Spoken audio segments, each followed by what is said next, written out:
चौथी समस्या, hidden charges और फीस। मैं चाहूंगा आपके माध्यम से ये नाना प्रकार के चार्जेस जो आज मैं सदन में लाया हूं, ये माननीय वित्त मंत्री जी तक पहुंचे, ताकि देश के आम आदमी की जो जेब बैंकिंग सिस्टम काट रहा है, ये उसे पता लगे, ग्राहक को भी और माननीय वित्त मंत्री जी को भी। पहला, मिनिमम बैलेंस पेनल्टी। यदि आप न्यूनतम बैलेंस नहीं रखते हैं तो 100 से 600 रुपए प्रति माह बैंक आपका काट लेता है। इस चार्ज को लगाने के बाद बैंकों ने वित्तीय वर्ष 22-23 में 3500 करोड़ रुपए मिनिमम बैलेंस पेनल्टी के नाम से लोगों से वसूले हैं मैडम।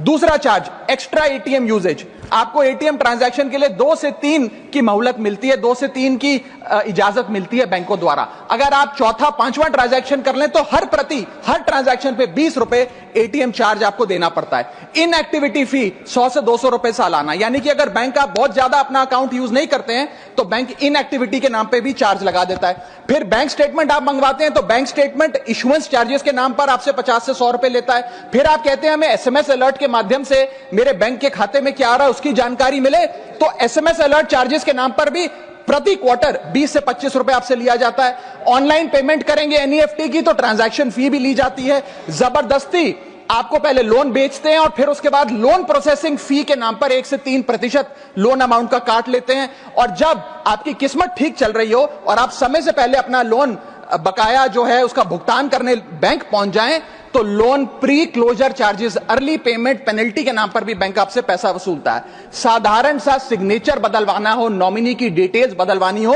उस चेंज पर भी 200 रुपए प्रति ट्रांजैक्शन के नाम पे बैंक आपसे पैसा वसूलता है। और डिमांड ड्राफ्ट पे ऑर्डर बनाने जाएं तो 100 से 200 रुपए प्रति डिमांड ड्राफ्ट आपसे पैसा वसूलता ही वसूलता है। यानी कि कस्टमर्स की जेब काटी जा रही है और कस्टमर्स को पता भी नहीं लगता कि कितना पैसा बैंक इन नाना प्रकार के चार्जेस के चलते आम आदमी से वसूल रहा है।